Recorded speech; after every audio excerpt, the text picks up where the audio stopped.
Friends, I am Abhishek. Welcome to my YouTube channel the ocean of Shiksha. तो आज हम central council minister का lecture third discuss करेंगे, जिसमें हम सिर्फ एमसीक्यू क्वेश्चंस प्रैक्टिस करेंगे। वो क्वेश्चन जो कि ऑलरेडी या तो यूपीएससी में या स्टेट के पब्लिक सर्विस कमीशन में पूछे जा चुके हैं। सेंट्रल काउंसिल मिनिस्टर जो है, हमने दो लेक्चर में क्या है कंप्लीट कर लिया, लेक्चर 1 और लेक्चर 2 में। जैसा मैंने आपको बताया था कि जो हमारा काउंसिल यानी कि सेंट्रल काउंसिल मिनिस्टर है वो 3 लेक्चर में होगा। फर्स्ट लेक्चर, सेकंड लेक्चर और थर्ड लेक्चर। फर्स्ट लेक्चर में हमने काउंसिल मिनिस्टर के बारे में समझा था, यानी कि जो हमारा लेक्चर फर्स्ट था उसमें हमने काउंसिल मिनिस्टर के बारे में डिस्कस किया था कि भाई काउंसिल मिनिस्टर से रिगार्डिंग में हमारे कॉन्स्टिट्यूशंस में क्या क्या चीजें मेंशंस हैं, जिसमें हमने आर्टिकल 74 के बारे में डिस्कस किया था। आर्टिकल 75 क्या कहता है, आर्टिकल 76 आर्टिकल 77 क्या कहता है, आर्टिकल 78 क्या कहता है और आर्टिकल 88 में क्या मेंशंस है काउंसिल मिनिस्टर के रिगार्डिंग में। ये हमने फर्स्ट लेक्चर में डिस्कस किया था। और क्या डिस्कस किया था, कंपोजिशन ऑफ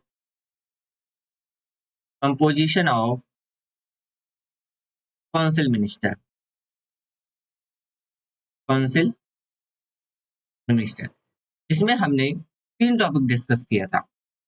पहला था हमारा कलेक्टिव, दूसरा था हमारा इंडिविजुअल और थर्ड था हमारा नो लीगल रिस्पॉन्सिबिलिटी।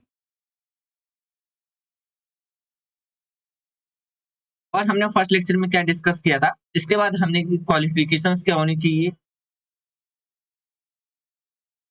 क्वालिफिकेशंस के बारे में और डिसक्वालिफिकेशंस के बारे में हमने डिस्कस किया था फर्स्ट लेक्चर में। डिसक्वालिफिकेशंस के बारे में ये सारे टॉपिक हमने फर्स्ट लेक्चर में डिस्कस किया था। उसके बाद हमने सेकंड लेक्चर में क्या डिस्कस किया था, जो हमारा लेक्चर सेकंड था उसमें हमने कैबिनेट मिनिस्टर के बारे में डिस्कस किया था। कैबिनेट मिनिस्टर क्या होते हैं, किचन मिनिस्टर क्या थे, फिर हमने डिस्कस किया था कैबिनेट और काउंसिल मिनिस्टर में क्या डिफरेंसेस होते हैं। ये सारी चीजें हमने डिस्कस किया था लेक्चर सेकंड में।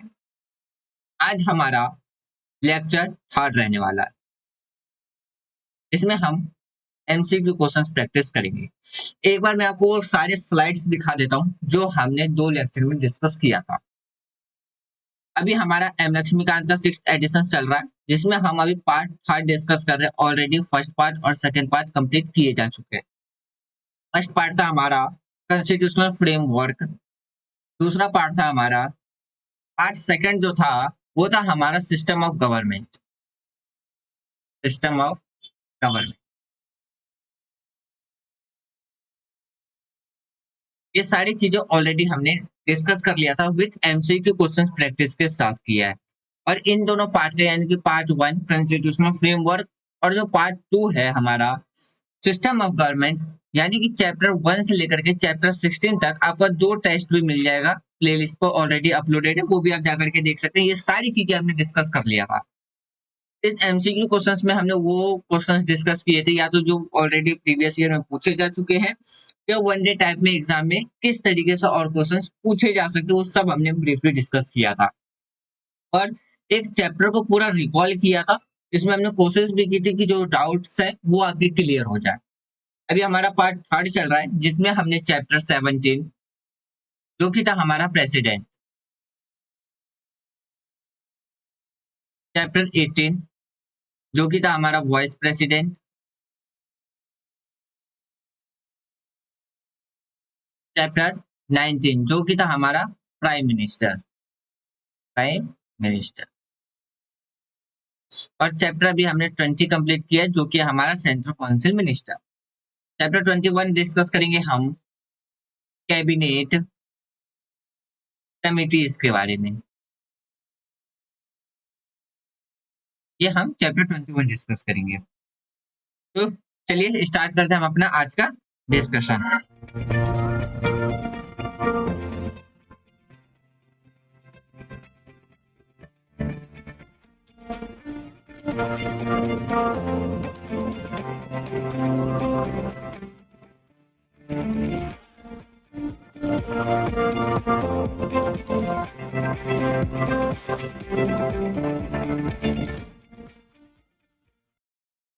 ये सारी चीजें ऑलरेडी हमने डिस्कस कर रखा है, ये हमने फर्स्ट लेक्चर में डिस्कस किया था। और जैसे ही हमारा जो कैबिनेट मिनिस्टर था, ये हमने सेकंड लेक्चर में डिस्कस किया था। ये सारी चीजें हमने सेकंड लेक्चर में डिस्कस कर लिया था। तो आज का जो पहला क्वेश्चन है, पहले हम पेन का कलर चेंज कर लेते हैं। आज का जो पहला सवाल है, ये 2015 में ऑलरेडी यूपीएससी ने इस चैप्टर से पूछा था। तो क्वेश्चन ये पूछ रहा है कि हमारा जो पार्लियामेंट्री सिस्टम ऑफ जो गवर्नमेंट है, यानी कि जो सरकार की जो संसदीय प्रणाली है, वो क्यों हमें देखने को मिलती है। पहला ऑप्शन था लोकसभा जो इलेक्टेड है by the directly by the people, यानी कि जो लोकसभा के जो मेंबर्स होते हैं वो डायरेक्टली लोगों के द्वारा चुने जाते हैं, इसलिए हमारी कंट्री में क्या है, पार्लियामेंट्री सिस्टम ऑफ गवर्नमेंट इसीलिए देखने को मिलता है।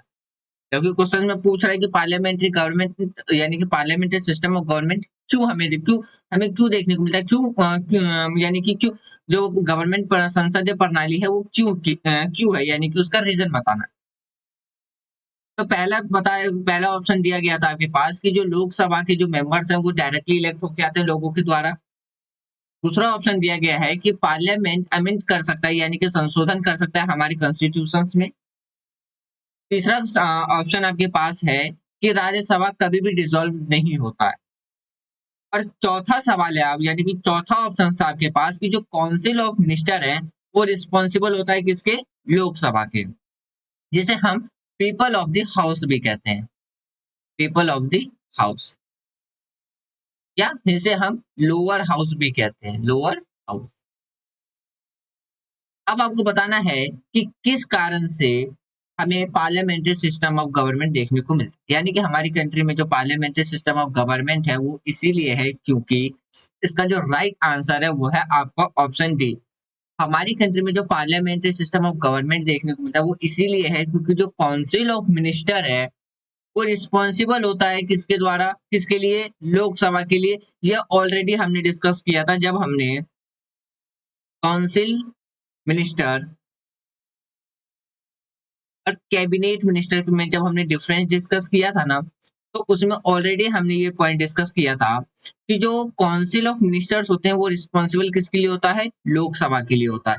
तो इसीलिए जो इसका आपको राइट आंसर देखने को मिलेगा ना, वो मिलेगा ऑप्शन डी। इसका मैं आपको एक्सप्लेनेशंस के पास लेके चलता हूँ, यानी कि उस स्लाइड के पास लेके चलता हूँ जहाँ पे मैंने ये पॉइंट डिस्कस किया था आपसे। तो जैसे कि आप देख सकते हैं, जब हम काउंसिल मिनिस्टर के पास आते हैं तो यहाँ पे क्लियरली मेंशन है, यानी कि यहाँ पे क्लियरली लिख के रखा है कि जो काउंसिल ऑफ मिनिस्टर है वो रिस्पॉन्सिबल होगा किसके लिए, लोकसभा, यानी कि lower house of the parliament, यानी कि लोकसभा के लिए, या लोकसभा कह लीजिए या आप कह लीजिए कि यानी कि पीपल ऑफ द हाउस। तो यहीं से आपसे एक सवाल पूछा था जो यूपीएससी ने 2015 में पूछा था। तो इसलिए जो इसका जो राइट आंसर था वहां पे वो था ऑप्शन डी। यानी कि हमारी कंट्री में जो आपको पार्लियामेंट्री सिस्टम ऑफ गवर्नेंस देखने को मिलता है वो इसीलिए देखने को मिलता है क्योंकि जो काउंसिल ऑफ मिनिस्टर्स हैं हमारे, वो किसके द्वारा वो किसके लिए रिस्पॉन्सिबल है, lower house of the parliament के लिए। अब मैं यहाँ पे आपको एक बार फिर से काउंसिल मिनिस्टर समझा देता हूँ ताकि जो भी डाउट हो वो आपका डाउट क्लियर हो जाए। पहला पॉइंट अगर हम बात करें तो जो काउंसिल ऑफ मिनिस्टर है उसकी लेंथ हमें कितनी, 60 से 70 मिनिस्टर के बीच में देखने को मिलती है। यानी कि काउंसिल ऑफ मिनिस्टर में टोटल कितने मेंबर होते हैं, 60 से 70 मेंबर होते हैं। इसमें हर कैटेगरी के मिनिस्टर शामिल होते हैं, कैबिनेट मिनिस्टर भी शामिल होता है, फिर बात करते हैं मिनिस्टर ऑफ स्टेट भी शामिल होते हैं और डिप्यूटी मिनिस्टर भी शामिल होते हैं। तो जो कैबिनेट मिनिस्टर, यहाँ से अगर आपसे एक स्टेटमेंट ये भी बना के अगर पूछा जाए कि जो काउंसिल ऑफ मिनिस्टर होते हैं तो उसमें सिर्फ काउंसिल मिनिस्टर ही शामिल होते हैं, तो वो आपका जो स्टेटमेंट होगा वो गलत हो जाएगा। क्यों, क्योंकि जो काउंसिल ऑफ मिनिस्टर्स होते हैं उसमें हर जितनी भी जो 3 कैटेगरीज के जो मिनिस्टर्स होते हैं वो इंक्लूड होते हैं। ये चीजें ऑलरेडी मैंने आपके साथ डिस्कस किया था, कैबिनेट मिनिस्टर्स किसे कहते हैं, डिप्यूटी मिनिस्टर किसे कहते हैं और मिनिस्टर ऑफ स्टेट किसे कहते हैं। फिर वहीं पे अगर बात करते हैं काउंसिल मिनिस्टर्स के द्वारा, तो इसकी जो मीटिंग है काउंसिल मिनिस्टर्स की वो हमें कंटिन्यूटी देखने को नहीं मिलती है, यानी कि लगातार उनकी मीटिंग देखने को नहीं मिलती है। इसलिए जो उनका जो फंक्शंस होता है वो कलेक्टिव, कलेक्टिवली फंक्शन हमें देखने को नहीं मिलता, यानी कि इसका कोई भी सामूहिक कार्य हमें देखने को नहीं मिलता। फिर बात करते हैं, अगर काउंसिल मिनिस्टर्स की बात करें तो काउंसिल मिनिस्टर्स की पावर जो भी है हमें वो बस थ्योरेटिकली ही देखने को मिलती है। काउंसिल मिनिस्टर का काम ये होता है कि जो कैबिनेट मिनिस्टर्स के द्वारा जो भी कार्य निर्धारित किया जाता है उस पे वो काम करना, ये काउंसिल मिनिस्टर का काम होता है। जबकि काउंसिल मिनिस्टर्स की बात करें तो हम इसमें 18 से 25 मिनिस्टर के बीच में मेंबर्स देखते हैं। फिर अगला काम क्या होता है कि जो काउंसिल मिनिस्टर्स है वो जो भी डिसीजंस लिए जाते हैं किसके द्वारा, कैबिनेट मिनिस्टर्स के द्वारा, उसको इम्प्लीमेंट करना यानी कि उसको लागू करने का काम कौन करता है, हमारा काउंसिल मिनिस्टर करता है। फिर बात करते हैं हमारे कॉन्स्टिट्यूशंस की, अगर हम बात करते हैं तो हमारे कॉन्स्टिट्यूशंस के अंदर आर्टिकल 74 और आर्टिकल जो 75 है उसमें हमें काउंसिल मिनिस्टर्स देखने को मिलता है। लेकिन उनकी क्या साइज होनी चाहिए, यानी कि जो काउंसिल मिनिस्टर्स में उसकी क्या लेंथ होनी चाहिए, कितने मिनिस्टर्स होनी चाहिए, क्या क्लासिफिकेशंस होनी चाहिए, ये हमारे कॉन्स्टिट्यूशंस में मेंशन नहीं है। वहीं पे अगर हम बात करते हैं जो काउंसिल मिनिस्टर का जो साइज होगा, यानी कि काउंसिल मिनिस्टर में कितने मिनिस्टर्स होंगे, ये डिपेंड करता है प्राइम मिनिस्टर्स के ऊपर अकॉर्डिंग टू टाइम रिक्वायरमेंट पे। यानी कि अगर आप बात कर लीजिए, यानी कि टाइम रिक्वायरमेंट में यदि काउंसिल मिनिस्टर्स की संख्या अगर ज्यादा की रिक्वायरमेंट है तो वहां पे प्राइम मिनिस्टर क्या कर देंगे, ज्यादा कर देंगे। अगर टाइम रिक्वायरमेंट के अकॉर्डिंग कम काउंसिल मिनिस्टर्स है तो उसकी साइज संख्या क्या कर देंगे, वो कम कर देंगे। ये हमारी कंट्री के कॉन्स्टिट्यूशन में मेंशन नहीं है साइज को लेकर के कि इतने मिनिमम साइज होने ही चाहिए, ये प्राइम मिनिस्टर के ऊपर डिपेंड है। इसीलिए अगर हम बात करें जो पार्लियामेंट्री गवर्नमेंट हमें देखने को मिलता है वो हमने कहाँ से अडॉप्ट किया है, ब्रिटेन से अडॉप्ट किया था। कहाँ से अडॉप्ट किया था, ब्रिटेन से। वहीं पे बात करते हैं जो सैलरी जो अलाउंसेस है वो कहाँ के किस में डिफाइन किए गए हैं, जो भी जो कॉन्शियस मिनिस्टर के जो सैलरीज दिए जाएंगे, जो अलाउंसेस दिए जाएंगे, ये हमें the salary and allowances act 1952 में देखने को मिलते हैं। डिफाइंस की मिनिस्टर्स और मेंबर ऑफ काउंसिल मिनिस्टर्स का डिफिनेशन हमें डिफाइन किया गया है, जिसमें कि इंक्लूड ऑलरेडी क्या है, डिप्यूटी मिनिस्टर्स भी इंक्लूडेड है। ये सारी चीजें हमने काउंसिल मिनिस्टर में फर्स्ट लेक्चर सेकंड लेक्चर में डिस्कस किया था। एक बार मैंने ऑल और ओवर एक बार बता दें कि कोई डाउट हो तो आपका डाउट क्लियर हो जाए। ये एमसीक्यू क्वेश्चंस प्रैक्टिस करने का रीजन ही यही है, ताकि यदि आपको कोई डाउट्स हो भी तो वो डाउट्स इस एमसीक्यू क्वेश्चंस के प्रैक्टिस की वजह से क्या हो, आपका डाउट क्लियर हो जाए। अगर यहीं पे अगर मैं आपको डिफिनेशन डिफरेंस भी बता देता हूँ, कैबिनेट मिनिस्टर्स के बारे में बता देता हूँ। कैबिनेट मिनिस्टर स्मॉल बॉडी होती है कंपेयर टू काउंसिल मिनिस्टर्स के बारे में, यानी कि यहाँ पे अगर 15 से 20 है, आप अप्रोक्स मिनिमम अप्रोक्स लेके चलो कि 18 से 25 या 15 से 20 के आसपास। फिर वहीं पे बात करते हैं कि जो कैबिनेट मिनिस्टर होते हैं इसमें सिर्फ कैबिनेट मिनिस्टर ही क्या रहते हैं, इंक्लूड रहते हैं। जबकि हमने काउंसिल मिनिस्टर में क्या क्या देखा था कि उसमें काउंसिल मिनिस्टर भी रहते हैं, कैबिनेट मिनिस्टर भी रहता है, स्टेट मिनिस्टर भी रहता है। यानी कि जो काउंसिल मिनिस्टर का जो हमारा काउंसिल मिनिस्टर है उसमें स्टेट मिनिस्टर भी देखने को मिलता है, कैबिनेट मिनिस्टर भी देखने को मिलता है और डिप्यूटी मिनिस्टर भी देखने को मिलता है। जबकि अगर हम कैबिनेट मिनिस्टर की बात करें तो इसमें सिर्फ कैबिनेट मिनिस्टर ही हमें देखने को मिलता है।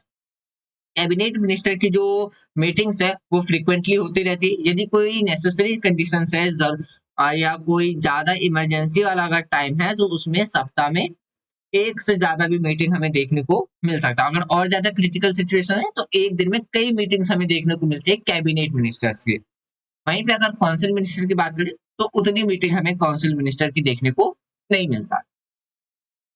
फिर अगर हम बात करते हैं तो काउंसिल ऑफ मिनिस्टर्स हैं, या हम बात करें जो भी एक्सरसाइजेस हैं in practice the power of the council minister and acts of the let's, यानी कि अगर हम बात करें इसके बारे में कि जो व्यवहार में यह मंत्री परिषद की शक्तियों का ये क्या करते हैं, प्रयोग करते हैं और इस प्रकार बाद में इसके क्या करते हैं, कार्य करते हैं।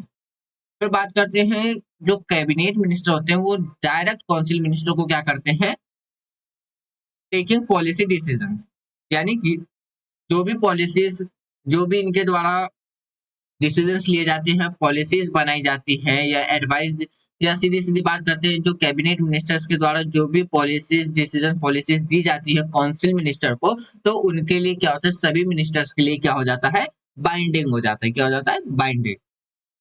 तो वहीं पे बात करें तो जो मंत्री परिषद है द्वारा अपने निर्णय को यानी कि कार्यवाही की जो निगरानी है उसको क्या करता है, ये रखता है।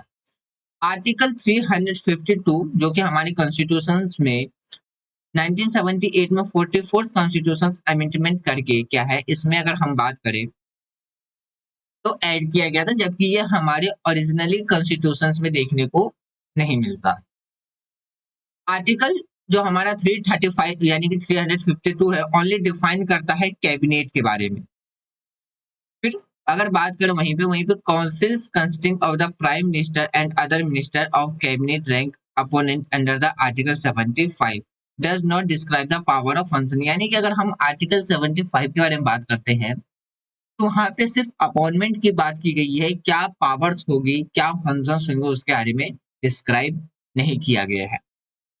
अगर हम अदर वर्ड्स में बात करें, दूसरे शब्दों में बात करें, तो हमारी जो राजनीतिक प्रशासनिक व्यवस्था है, उस व्यवस्था में इसकी भूमिका ब्रिटेन से विकसित संसदीय सरकार की परंपराओं पर क्या है, आधारित है।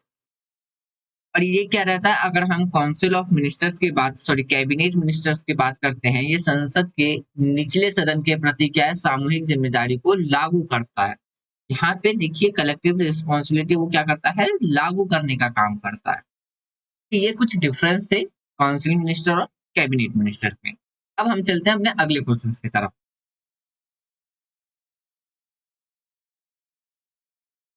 अगला जो क्वेश्चन है ये पूछा गया था 2007 में यूपीएससी के अंदर। इसमें आपके पास दो स्टेटमेंट है, एक एसिस्ट्रेशन और दूसरा रीजंस के। यानी कि असिस्ट्रेशन का मतलब होता है एक तरीके का आपका अभिकथन, अभिकथन या जिसे आप दावा भी कह सकते हो। रीजंस मतलब कारण, ये तो आपको पता ही है। यानी कि आपके पास दो स्टेटमेंट है, एक अभिकथन के फॉर्म में और दूसरा है रीजन के फॉर्म में, कारण के फॉर्म में। अब इन दोनों स्टेटमेंट के बेस पे बताना है कि कौन सा ऑप्शन करेक्ट होगा। पहला मतलब जो एसिस्ट्रेशन है वो ये कहता है कि भारत में संघीय, जो अगर हम बात करते हैं जो काउंसिल ऑफ मिनिस्टर है इन यूनियन ऑफ इंडिया, यानी कि भारत संघ में जो मंत्री परिषद है वो सामूहिक रूप से लोकसभा और राज्यसभा दोनों के प्रति क्या रहता है, रिस्पॉन्सिबल रहता है, उत्तरदायी रहता है। इसका रीजन ये बताया जा रहा है कि जो मेंबर ऑफ जो लोकसभा और राज्यसभा के हैं वो एलिजिबल रहते हैं minister of the union government, यानी कि लोकसभा और राज्यसभा दोनों के ही सदन केंद्र सरकार के मंत्री बनने के क्या रहते हैं, पात्र रहते हैं। यही कारण बताया गया है कि जो काउंसिल ऑफ मिनिस्टर है वो दोनों हाउसेस के लिए क्या रहता है, रिस्पॉन्सिबल रहता है। अभी मैं आपको एक चीज रिकॉल करवाता हूँ। अभी मैंने थोड़ी देर पहले आपको कहा था कि जो काउंसिल ऑफ मिनिस्टर है वो किसके लिए रिस्पॉन्सिबल रहता है, लोकसभा के लिए रहता है। किसके लिए रहता है, लोकसभा। जबकि यहाँ पे आपका राज्यसभा और लोकसभा दोनों मेंशन है। तो ये सिर्फ एक राज्यसभा वर्ड ऐड हो जाने की वजह से आपको जो ये असिस्ट्रेशन है अभी कथन है वो क्या हो जाएगा, गलत हो जाएगा। कारण हमारा सही है, रीजन हमारा क्या है, सही है। इसीलिए आपका अगर हम बात करते हैं तो इसका जो आंसर निकल के आएगा वो आपका आंसर निकल के आएगा ऑप्शन डी। यानी कि हमारा असिस्ट्रेशन सही है, सॉरी असिस्ट्रेशन गलत है, रीजन सही है। रीजन इसलिए सही है क्योंकि अगर यूनियन गवर्नमेंट की बात करते हैं, जो मिनिस्टर ऑफ जो यूनियन गवर्नमेंट की बात करते हैं, इसके लिए क्या होना चाहिए, दोनों में से किसी एक हाउस का मेंबर होना चाहिए। यानी कि राज्यसभा की मेंबर भी एलिजिबल है minister of the union government के लिए और लोकसभा के लिए भी। लेकिन काउंसिल ऑफ जो मिनिस्टर है यूनियन ऑफ इंडिया के लिए तो कलेक्टिवली रिस्पॉन्सिबल सिर्फ लोकसभा के लिए है, राज्यसभा के लिए नहीं है। अगर राज्यसभा यहाँ नहीं होता तो हमारे ये दोनों स्टेटमेंट सही हो जाते, लेकिन राज्यसभा ऐड होते ही यहाँ पे क्या हो जाएगा, हमारा असिस्ट्रेशन ही गलत हो जाएगा। तो आपको जो राइट आंसर मिलेगा वो मिलेगा option D is correct answer. Next question की तरफ चलते हैं। अगला जो क्वेश्चन है ये 2002 में पूछा गया था, वो भी यूपीएससी के अंदर ही। अब ये देखिए फ्रेंड्स, यहाँ पे ऑलरेडी इस चैप्टर से क्वेश्चन निकल रहे हैं। आप इस चैप्टर को इग्नोर नहीं कर सकते हैं कि भाई चलो कैबिनेट मिनिस्टर है, कौन सा मिनिस्टर इग्नोर कर देते हैं, ज्यादा इंपॉर्टेंट नहीं। पास्ट में अगर यूपीएससी ने इससे क्वेश्चंस निकाल के पूछे हैं तो जाहिर सी बात है कि आने वाले टाइम में या अदर जो वन डे एग्जाम्स होते हैं उसमें क्वेश्चंस बनने के चांसेस बढ़ जाते हैं।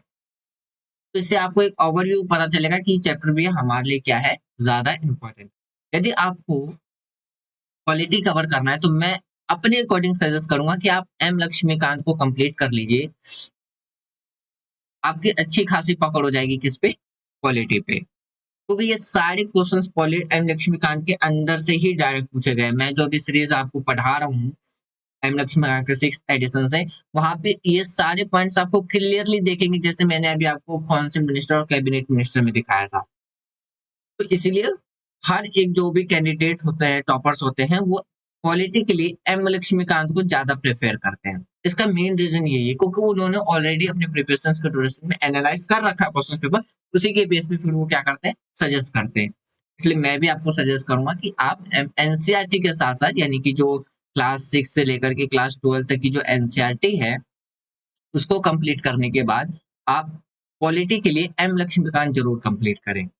इसके में क्या होगा कि जो इंडियन पॉलिटी है आपका, वो कंप्लीट हो जाएगा। ये सिर्फ आपका प्रीलिम्स में ही नहीं, बल्कि जो हमारा GS2 पेपर है जिसमें पॉलिटी सेक्शन पूछी जाती है, उसमें भी काफी ज्यादा एक इम्पोर्टेंट रोल प्ले करेगा।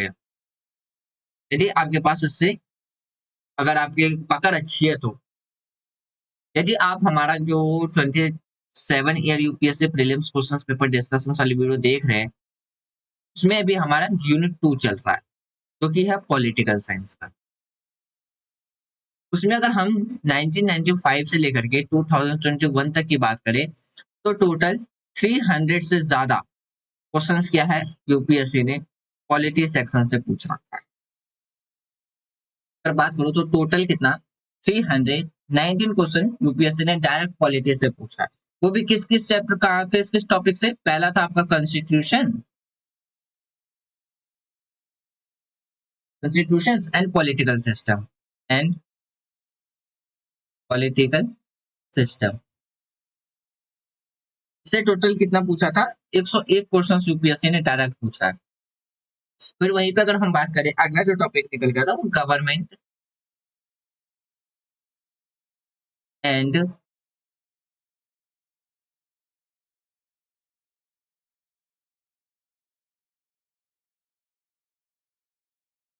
Administration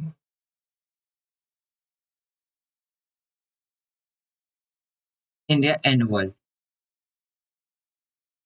India and world. World के लिए तो आप करंट अफेयर की वीडियो देख सकते हैं, जो पॉलिटिकल सेक्शन से रिगार्डिंग, इसमें टोटल पूछा है 132 क्वेश्चन। फिर वहीं पे अगर हम बात करते हैं पंचायत से, पंचायत से और जो भी हमारा क्या है, public policy, panchayat and public policy, public policy में से टोटल 31 क्वेश्चन पूछे हैं। फिर बात करें judiciary and legal right, judiciary and legal right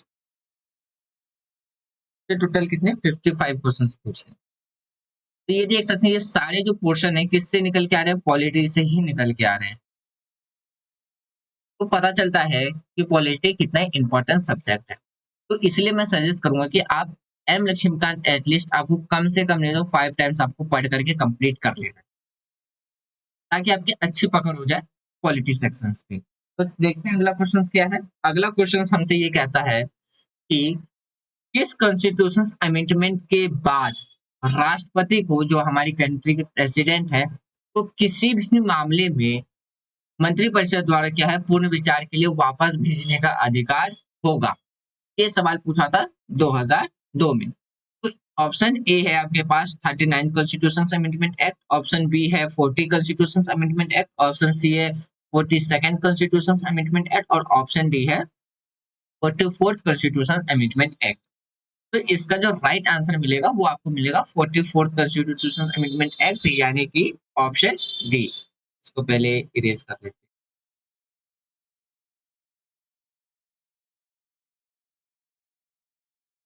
इसका जो राइट आंसर मिलेगा वो मिलेगा आपको ऑप्शन डी, 44। एक चीज याद रखिएगा, जब 1976 में हमारे कॉन्स्टिट्यूशन में 42nd कॉन्स्टिट्यूशन अमेंडमेंट एक्ट किया गया, जिसे हम मिनी कॉन्स्टिट्यूशन भी कह सकते हैं, उस टाइम हमारी कंट्री की जो प्राइम मिनिस्टर थी वो कौन थी? इंदिरा गांधी थी। कौन थी? इंदिरा गांधी। तो जैसे ही 1978 में प्राइम मिनिस्टर हमारी कंट्री के चेंज हुए, तो उसके बाद क्या है, 44th कॉन्स्टिट्यूशन अमेंडमेंट एक्ट किया गया। यानी कि जो 44th कॉन्स्टिट्यूशन अमेंडमेंट एक्ट करने का मेन पर्पस ये था कि जो भी 42nd कॉन्स्टिट्यूशन अमेंडमेंट में इनकरेक्ट चीजें थी उसको क्या किया जाए, सुधारा जाए। तो इसीलिए 44th कॉन्स्टिट्यूशन अमेंडमेंट एक्ट करके ये कहा गया कि राष्ट्रपति को किसी भी मामले में काउंसिल मिनिस्टर्स के द्वारा जो भी उनके पास जो प्रोविंस आएगा, यानी कि अगर हम बात करते हैं राष्ट्रपति के पास जो भी मंत्रिपरिषद द्वारा जो पूर्ण विचार के लिए क्या है वो वापस भेजने के लिए, किसी भी मामले को पूर्ण विचार के लिए वापस भेजने का अधिकार होगा। ये कहा गया था किसमें? 44th कॉन्स्टिट्यूशन अमेंडमेंट एक्ट में। यानी कि देखिए, पहले अगर हम बात करते हैं जो 42nd कॉन्स्टिट्यूशन अमेंडमेंट एक्ट 1976 में किया गया था, उसमें क्या था कि संवैधानिक संशोधन अधिनियम में क्या है, सलाह को राष्ट्रपति के लिए क्या बना दिया था, बाध्यकारी बना दिया। 1971 में सुप्रीम कोर्ट ने यह माना कि लोकसभा के विघटन के बाद जो मंत्रिपरिषद पद पर बने रहना तथा बंद नहीं करते थे। तो 42nd कॉन्स्टिट्यूशन अमेंडमेंट के बाद जो कि 1976 में हुआ था, राष्ट्रपति अपने कार्य के अभ्यास में क्या है, काउंसिल ऑफ मिनिस्टर द्वारा दी गई सलाह के अनुसार ही वो क्या करेंगे, कार्य करेंगे। लेकिन 1978 में जो कि 44th कॉन्स्टिट्यूशन अमेंडमेंट एक्ट हुआ था, इस आशा का एक प्रावधान जोड़ा गया कि राष्ट्रपति काउंसिल ऑफ मिनिस्टर को ऐसी सलाह पर पुनर्विचार करने के लिए आवश्यकता हो सकती है, और राष्ट्रपति क्या है, उन्हें फिर से रिकंसाइडर्ड करने के लिए यानी कि पूर्ण विचार करने के लिए क्या कर सकते हैं, उसको के बाद भी क्या है, कई सलाह के अनुसार वो क्या करेंगे, कार्य करेंगे। लेकिन हालांकि अगर हम बात करते हैं मंत्री द्वारा राष्ट्रपति को दी गई सलाह की प्रवृत्ति के बारे में, कोई भी अदालत पूछताछ नहीं कर सकती है। यह प्रावधान राष्ट्रपति और मंत्रियों के बीच में क्या है, घनिष्ठ और गोपनीयता संबंध को क्या करता है, जोर देने का काम करता है। इसीलिए जो इसका जो राइट आंसर आपको मिलेगा वो मिलेगा option C, 44th constitution amendment act. ये सवाल कब पूछा गया था? यूपीएससी ने 2002 में पूछा था। नेक्स्ट क्वेश्चन देखते हैं। अगला जो क्वेश्चन है ये भी यूपीएससी ने पूछा था कब? 2013 में। आपके पास 3 स्टेटमेंट है। यहाँ पे अगर आप में से किसी भी स्टूडेंट ने 2022 या 2023 में प्रीलिम्स का एग्जाम दिया होगा, तो यहाँ पे आपने एक चीज देखा होगा कि यूपीएससी ने इस टाइप के फॉर्मूला जो ऑप्शन है उसको चेंज कर दिया था। यहाँ पे क्या था, जैसे कि आप न्यू ऑप्शन देख सकते हैं, यहाँ पे ऑप्शन ए हो जाता है जैसे आपका ओनली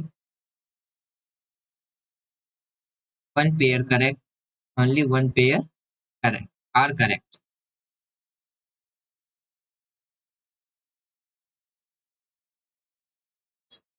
आप देख सकते हैं जैसे कि जो आपने 2022 या 23 में, इसकी वजह से बच्चों को पेपर भी काफी ज्यादा हार्ड लगा था। तो ऑप्शन में ऐसे था, only one pair are correct. Option B था, only two pairs are correct. Option C था, ऑल पेयर्स आर करेक्ट। और ऑप्शन डी था, नन ऑफ द एबव। अब आपको या तो आप नए ऑप्शंस के अकॉर्डिंग आंसर अपना टिक कर ले, या ओल्ड ऑप्शंस के अकॉर्डिंग। मैं रेफर करूंगा, सजेस्ट करूंगा कि आप न्यू ऑप्शंस के अकॉर्डिंग ही क्या करें, आंसर को करेक्ट करें। 3 स्टेटमेंट है, 3 स्टेटमेंट में से आपको बताना है कि कौन सा स्टेटमेंट करेक्ट है। पहला स्टेटमेंट कहता है कि काउंसिल ऑफ जो मिनिस्टर है, यानी कि काउंसिल ऑफ मिनिस्टर इन जो सेंट्रल है, वो कलेक्टिवली रिस्पॉन्सिबल रहता है किसके लिए, पार्लियामेंट के लिए। एक चीज कंफ्यूज हो मत होना, यहाँ पे पार्लियामेंट कर रहा है, अभी बताता हूँ कैसे। फिर दूसरा स्टेटमेंट कहता है यूनियन और जो यूनियन मिनिस्टर है sailed office the during of the pleasure of the president of India, यानी कि केंद्र मंत्री भारत के राष्ट्रपति की इच्छा तक क्या है पद पर बने रहेंगे। तीसरा स्टेटमेंट कहता है prime minister shall communicate to the president about the proposal for legislation, यानी कि प्रधानमंत्री कानून के प्रस्तावों के बारे में क्या है राष्ट्रपति को सूचित करेंगे। ये तीन स्टेटमेंट है, तीन स्टेटमेंट में से बताना है कि कौन सा स्टेटमेंट करेक्ट है। अगर आप पहला वाला स्टेटमेंट अगर देखते हो तो यहाँ पे कह रहा है कि भाई वो पार्लियामेंट के लिए क्या रहता है, कलेक्टिवली रिस्पॉन्सिबल रहता है। जबकि अगर हम पार्लियामेंट की बात करते हैं तो वो तीन चीजों को मिलाकर के बनता है। पहला है हमारा लोकसभा, दूसरा है राज्यसभा और तीसरा है हमारा प्रेसिडेंट। सॉरी मैंने उल्टा लिख दिया, आप ऐसे लिख सकते हैं। पहला है हमारा प्रेसिडेंट, दूसरा है लोकसभा, राज्यसभा। देखिए इन तीनों को मिलाकर के हमारा क्या बनता है, पार्लियामेंट्री बन रहा है। जबकि मैंने थोड़ी देर पहले ही बताया था कि काउंसिल ऑफ मिनिस्टर्स किसके लिए रिस्पॉन्सिबल रहता है, सिर्फ लोकसभा के लिए, ओनली लोकसभा, ना ही प्रेसिडेंट के लिए ना ही राज्यसभा के लिए। यदि हमें पता चल रहा है कि पहला स्टेटमेंट गलत है तो हम यहाँ पे क्या कर देंगे, एलिमिनेट कर देंगे। जिसमें पहला ऑप्शन था वो एलिमिनेट हो जाएगा, सीधा सीधा आंसर निकल गया बी। ये तो था हमारे पुराने वाले ऑप्शंस के अकॉर्डिंग, लेकिन न्यू वाले ऑप्शंस के अकॉर्डिंग हमें तीनों के तीनों स्टेटमेंट का पता होना ज्यादा जरूरी है। तो देखिए इसमें हमें मान लीजिए ओल्ड ऑप्शंस में क्या था, हमें इन दो स्टेटमेंट के बारे में नहीं पता, बस पहला स्टेटमेंट ही पता था। पहला स्टेटमेंट पता चलिए कि गलत है तो हमने एलिमिनेट कर दिया, सीधा सीधी आंसर निकल के क्या आ गया हमारे पास, ऑप्शन बी। लेकिन अगर हम न्यू वाले ऑप्शंस के अकॉर्डिंग बात करें तो इसमें हमें पता ही नहीं है कि अब इसका करेक्ट आंसर क्या होगा। तो इसीलिए यूपीएससी ने इस बार ऑप्शंस पैटर्न ही क्या कर दिया, चेंज कर दिया। इसीलिए पेपर और ज्यादा क्या हो गया, टफ पड़ गया। तो इसीलिए अगर हम न्यू ऑप्शंस के अकॉर्डिंग बात करें तो इसमें सिर्फ हमारा ओनली 2 पेयर्स करेक्ट होगा, यानी कि दूसरा और तीसरा। इसका जो राइट आंसर मिलेगा भी वो आपको बी ही मिलेगा।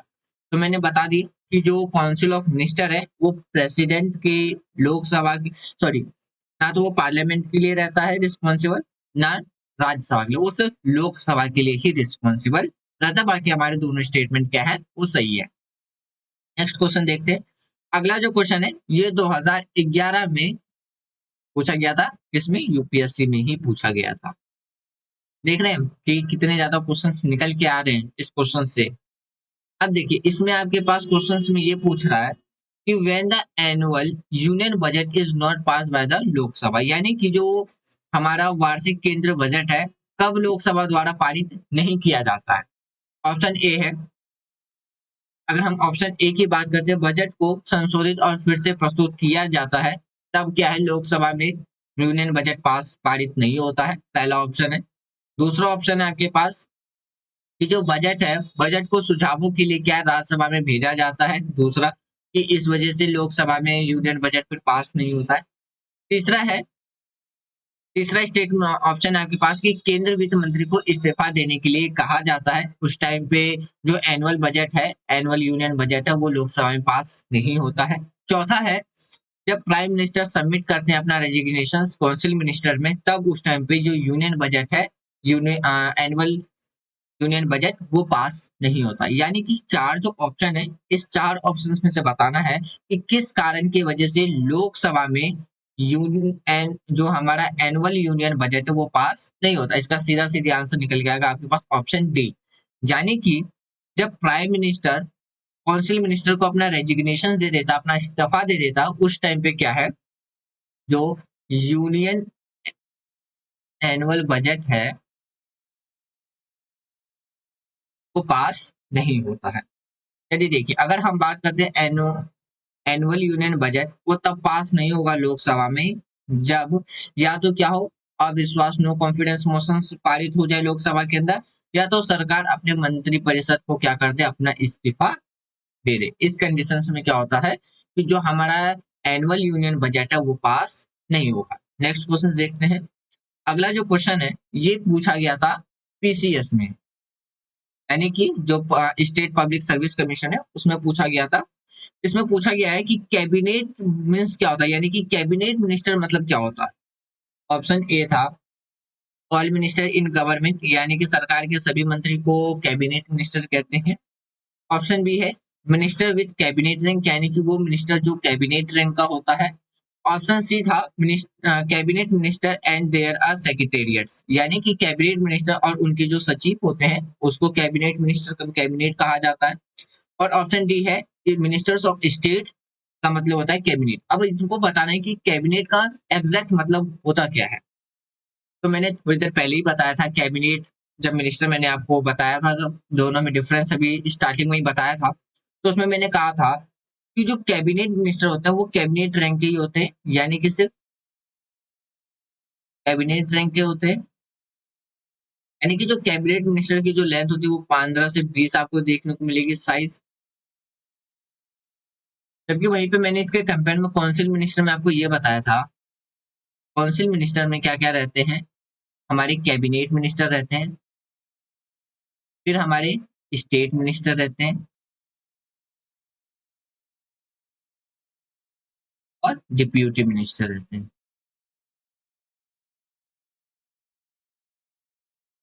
लेकिन फिर मैंने ये भी बताया था कि कैबिनेट मिनिस्टर में सिर्फ कैबिनेट रैंक के ही क्या रहते हैं, मिनिस्टर रहते हैं। तो इसीलिए जो इसका जो राइट आंसर मिलेगा वो मिलेगा आपको ऑप्शन बी, यानी कि मिनिस्टर विद कैबिनेट रैंक, वो मिनिस्टर जो कैबिनेट रैंक का होता है। नेक्स्ट क्वेश्चन देखते हैं, कैबिनेट इंक्लूड्स, यही क्वेश्चन देखिए यहाँ पे बस वर्ड का चेंजेस है, बाकी आंसर आपको सेम देखने को मिलेगा। और ये कहाँ पूछा गया था, उत्तर प्रदेश के पब्लिक सर्विस कमीशन में ऑलरेडी पूछा गया था। ऑप्शन ए था मिनिस्टर विद कैबिनेट रैंक, देखिए सेम कुछ चीज है, क्वेश्चन सेम है, बस वर्ड चेंज कर दिया गया, मतलब भी सेम है। तो सीधी सीधी बात है, इसका आंसर आपको क्या पता चल जाएगा, ऑप्शन ए, यानी कि वह मिनिस्टर जो कैबिनेट रैंक का होता है उसी से मिलकर के क्या बनता है, हमारा कैबिनेट मिनिस्टर बनता है, जिसकी लेंथ कितनी होती है, 15 से 20। तो बाकी अगर हम बात करते हैं cabinet minister, minister of state independent charge minister, फिर हम बात करते हैं डिप्यूटी मिनिस्टर, ये किसके लिए बनता है, ये हमारा काउंसिल मिनिस्टर के लिए बनता है। ये सारी किस में आ जाएंगे, हमारे काउंसिल मिनिस्टर्स में। तो इसीलिए हमारा जो इसका भी राइट आंसर था वो आपको ए देखने को मिलेगा, यानी कि मिनिस्टर विद कैबिनेट। तो फ्रेंड्स ये था हमारा आज का डिस्कशन, जिसमें हमने काउंसिल मिनिस्टर्स के एमसीक्यू क्वेश्चंस के बारे में डिस्कस किया। जो भी डाउट है मुझे उम्मीद है कि वो डाउट्स आपका क्लियर हो गया होगा। यदि इसके बाद भी कोई डाउट है आपका तो आप कमेंट बॉक्स में लिख देना। जब हम चैप्टर 21 डिस्कस करेंगे कैबिनेट कमिटीज के बारे में, तब उससे पहले हम कोशिश करेंगे कि जो भी आपका डाउट है वो आप अपना डाउट कमेंट बॉक्स में लिखें। फ्रेंड्स एक चीज मैं आपको यहाँ पे ये बताना चाहूंगा, आपको जो भी लेक्चर प्रीवियस जो ऑलरेडी अपलोडेड है, रिकॉर्डेड किए जा चुके हैं, यदि आप वो वीडियो देख रहे हैं और उसमें यदि कोई डाउट है तो आप उसका डाउट, टॉपिक का नाम और जो सब्जेक्ट है या चैप्टर का नाम और जो टॉपिक है वो करंट वीडियो जो अपलोड हो रही है उसके नीचे डालें। इससे ये होगा कि मुझे भी पता चल जाएगा कि आपको कौन से लेक्चर्स में कौन से टॉपिक में डाउट है। अगर आप उसी वीडियो के नीचे डालेंगे तो पॉसिबल नहीं हो पाएगा कि कमेंट को पढ़ना और फिर उस पर आपके डाउट्स को क्लियर कर पाना। अगर आप अपडेटेड वीडियो के नीचे कमेंट डालेंगे तो उस पर जल्दी से क्या किया जाएगा, आपके डाउट्स को क्लियर करने की कोशिश की जाएगी। तो मुझे उम्मीद है कि हम जो अभी डिस्कशंस कर रहे हैं, जो भी चैप्टर्स डिस्कस कर रहे हैं एम लक्ष्मीकांत का, साथ साथ में जो पैरेलल में हम एनसीईआरटी भी चल रहे हैं, जिसमें हमने क्लास 6 से लेकर के 12 तक पॉलिटी कंप्लीट कर लिया है। अब उसके बाद जैसे हमारा पार्ट 3 कंप्लीट होगा, उसके बाद हम क्लास 12 की जो सेकेंड बुक है इंडियन पॉलिटी उसको कंप्लीट करेंगे। उसके बाद हमारा पॉलिटी सेक्शन भी क्या हो जाएगा, कंप्लीट हो जाएगा। उसके बाद या तो हम इकोनॉमिक्स से स्टार्ट कर लेंगे या तो हम जियोग्राफी स्टार्ट कर लेंगे।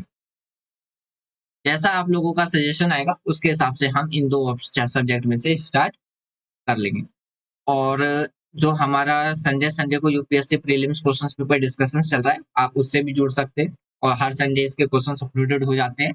अभी हमारे यूनिट 2 चल रहा है जो कि है पॉलिटिकल साइंस का। नेक्स्ट संडे हम 2017 से लेकर के 2000 21 तक के क्वेश्चंस को डिस्कस करेंगे। ऑलरेडी हमने 1995 से लेकर के 2013 तक के इंडियन जो कॉन्स्टिट्यूशन एंड पॉलिटिकल सिस्टम है उसको हमने 2023 तक कंप्लीट कर लिया है। तो मुझे उम्मीद है कि हमारी जो वीडियो डिस्कशन चल रही है वो आपको पसंद आ रही होगी। यदि आपको वीडियो पसंद आ रही है तो आप वीडियो को लाइक कर सकते हैं, शेयर कर सकते हैं एंड चैनल को सब्सक्राइब कर सकते हैं। और वीडियो के रिगार्डिंग जो भी एडवाइस है वो आप कमेंट बॉक्स में लिख देना, उसके अकॉर्डिंग फिर हम उसमें कुछ कुछ चेंजेस करते रहेंगे। Thanks for watching friends, take care, जय हिंद।